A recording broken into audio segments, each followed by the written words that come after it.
The heartbreaking saga of Cambridge School of Visual Performing Arts. Cambridge, as I sit here, reminiscing about my experience at Cambridge School of Visual Performing Arts. Cambridge, I'm overwhelmed with emotions, like a tidal wave crashing against the shore of my soul. It's hard to believe that a place meant to nurture creativity and talent could end up being a haven for disappointment and despair. I remember walking through the doors, full of hope and enthusiasm, ready to embark on a journey that would shape my future. But little did I know, I was about to enter a realm of broken promises and shattered dreams. The first red flag was the attitude of the staff. It was as if they were treating us like dogs, barking orders, and expecting us to obey without question. Why is this problematic, you ask? It's because, dear listener, when you're treated like a mere object, you start to lose your sense of autonomy and self-worth. It's a subtle, yet insidious, form of psychological manipulation that can lead to anxiety and depression. But I digress. The real kicker was the lack of support for students with disabilities. I saw friends struggling to cope with their conditions, only to be met with indifference and neglect from the teachers. Can you imagine, dear listener, being told to medicate yourself as an enrollment clause? It's like they were more concerned with covering their own backs than providing a safe and inclusive environment for all students. And then there were the teachers who would gossip about students behind their backs, spreading rumors and half-truths like wildfire. Why is this a problem, you ask? It's because, dear listener, when you're constantly worried about being judged and criticized, you start to develop a fear of speaking up, of sharing your ideas, of being yourself. It's a toxic environment that stifles creativity and crushes confidence. But wait, it gets worse.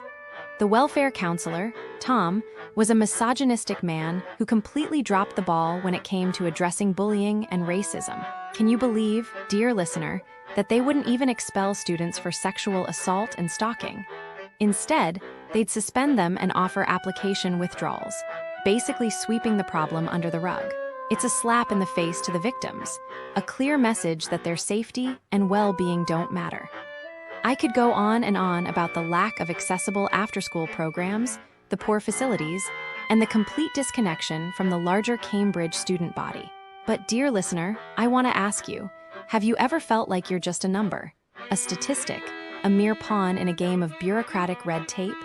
That's exactly how I felt at Cambridge School of Visual Performing Arts, Cambridge. In the end, it's not just about the bad experiences. It's about the sense of loss, of missed opportunities, of a broken connection.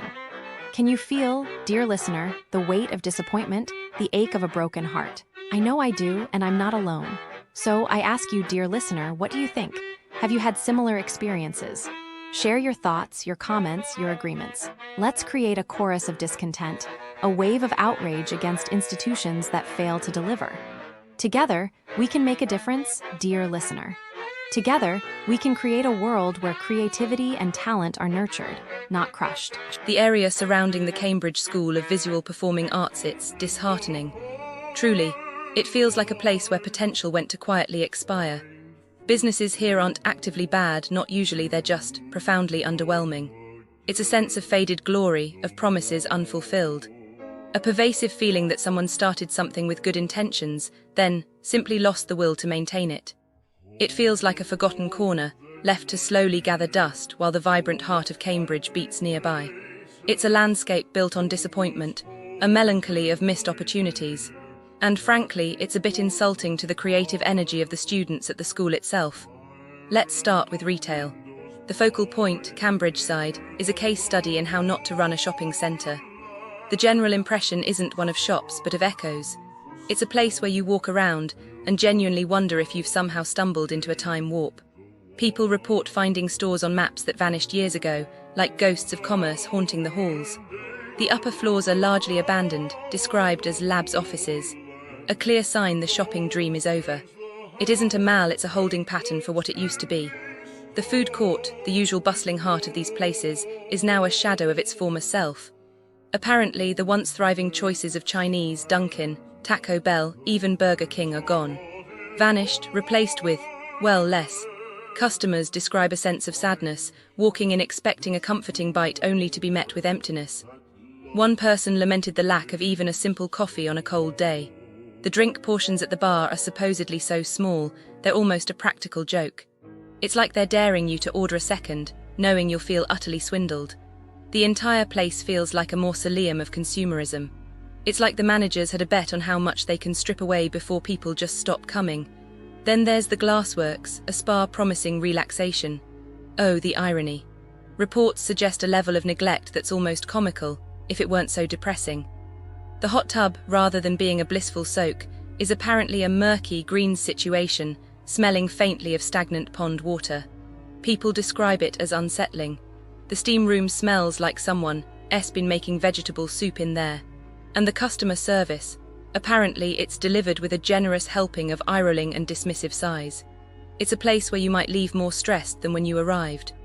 The therapists themselves are lovely, apparently, but they're fighting a losing battle against a crumbling infrastructure and a deeply uncaring management. It's as if the spa's entire philosophy is, we'll offer luxury, but we won't bother maintaining anything.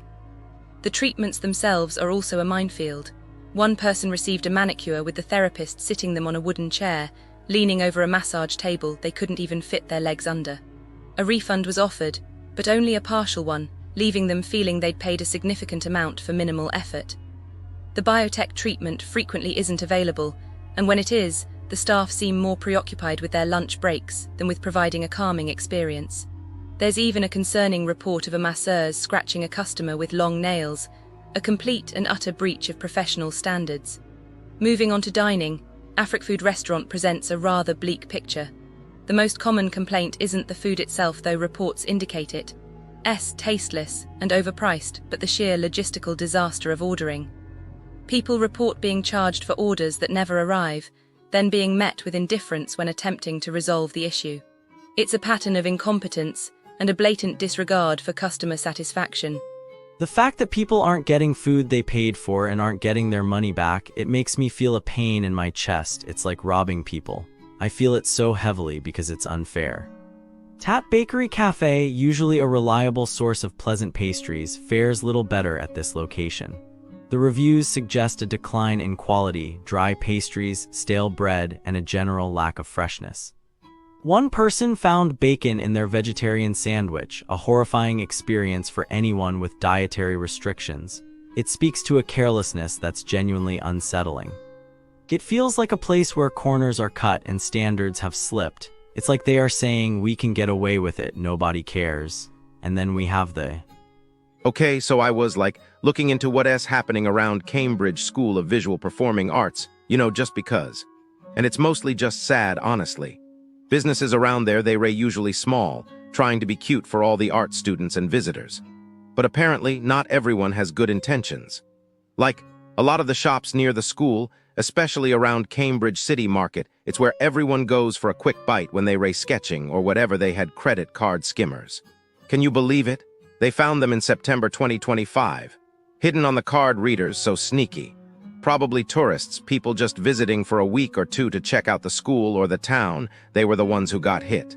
They de-swipe their card, think everything's fine, then get a notification about charges weeks later. I bet a lot of them just wrote it off as a mistake, too much hassle to deal with while on vacation. But the police found two, so who knows how many more are out there. Probably the people who did it are already gone, moved on to another town, another set of unsuspecting tourists. It's just bad luck for people coming to admire the art, Then there were break-ins near King Street East, close to the school. 2 stores got robbed of fancy perfumes in October 2025. Just perfume. It's so dumb, but I guess it's valuable. I am guessing they targeted those shops because they thought tourists might be buying gifts. It's probably already been sold or sent somewhere else. Maybe someone's grandma got a really expensive bottle of perfume as a gift. Honestly, it's obviously wrong who steals perfume. The shop owners, they probably had to file insurance claims, raise prices, and just feel generally violated. It's probably making everyone near Cambridge School of Visual Performing Arts feel uneasy. And it's not just those things. There's been a whole surge in travel scams, like everywhere in the UK, but Cambridge got hit too. It's also predictable, isn't it? Stores near the school, vendors near the market trying to rip off tourists, charging too much, selling fake stuff. I imagine some people probably didn't even realize they were